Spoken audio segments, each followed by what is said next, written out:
What is going on, guys? I am the FD Guru, bringing to you guys a Monday edition of my MLB DFS podcast. We got a pretty decent slate tonight, no weather to really worry about, and the pitching isn't great, and the hitting isn't that great either as far as value goes. So let's really grind out some value plays in this video, and hopefully it'll help you cash in for tonight. Let's start off this week nice, build up some bankroll for this busy time of year coming up towards the end of August. So for tonight, pitching wise, I love Wade Miley at 9,000. He's one of the biggest favorites I've seen all year long. As I wrote in my article for teams to stack on my website earlier this morning, he's a minus 400 favorite right now. I don't know if there's been a team that's been that big of a favorite all season. Only 9,000. He's at home. The Tigers are one of the worst hitting teams in the MLB. Their roster is very underwhelming as far as names on paper goes. So Miley's a good play here. I had him last start, didn't do too well. I expect to bounce back. He's had a good year, 3.11 ERA, 11 wins. If you just take away that start against the White Sox, he's been really good if you look at his game log. So a really solid cash game play tonight. He should have no issues getting the quality start and the win. So I do like Miley at 9K. And then for a GPP play, look at Brendan McKay on the Rays. He's only 7,500. The Rays are a pretty big favorite tonight at home against the Mariners. It's a pretty low over-under as well. He does have a 5 ERA, but he's had some good starts. If you look at his game log, a little back and forth, but at 7,500, you really only need him to get like 24 fantasy points, and he's done that more often than not, so I don't mind this play. Tampa is a pitcher's ballpark, so McKay could definitely reach his value, but definitely more of a GPP play due to the high risk and high upside of McKay. For the infield, let's look towards this Angels-Rangers game. There's no confirmed lineups out yet. I was trying to wait on them, but it's just getting too late in the day. I'm trying to get this video out there.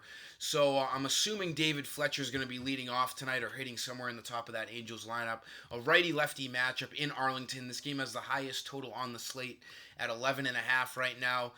This game features both teams have two below-average left-handers on the mound. I like Fletcher at 3,000.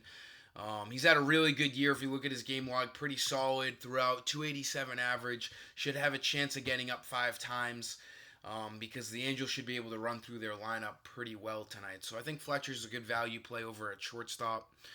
And then another value play here at third. Third is the infield in general is pretty tough to come by for value tonight. I do like Ronaldo Nunez.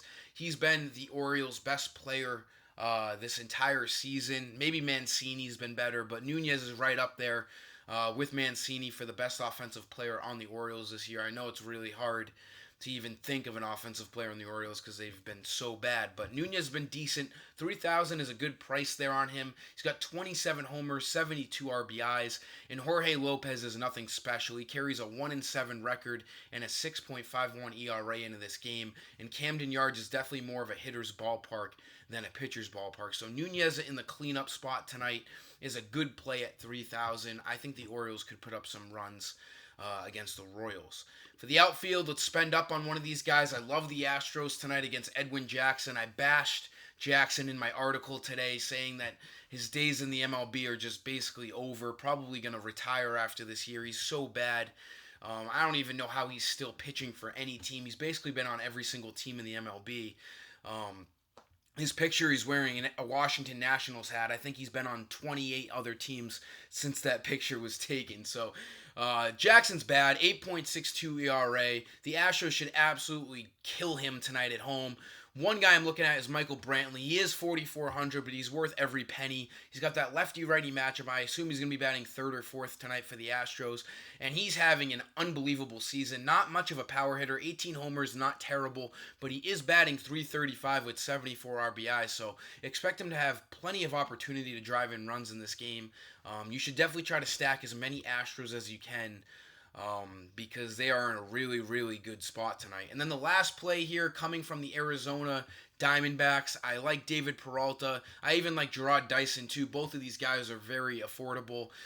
David Peralta, 3,100, hit a homer last night. If you guys saw the replay of his home run, it looked like it didn't even get 10 feet off of the ground. It was an absolute laser to right field. The second baseman could have jumped up and caught it, but it was so low. Probably one of the faster home runs to get out this season, but I do like him tonight.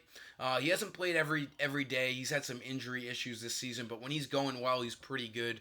272 average, lefty-righty matchup. The Diamondbacks should have no problem scoring runs off of Chi Gonzalez tonight of the Rockies. And Arizona, we all know, is more of a hitter's ballpark than a pitcher's ballpark. So Peralta and even Dyson, too, at 2,900. Those are some good value plays in the outfield. But that will sum up today's video, guys. Until tomorrow, Tuesday, I am the FD Guru, and I'm signing off. See ya.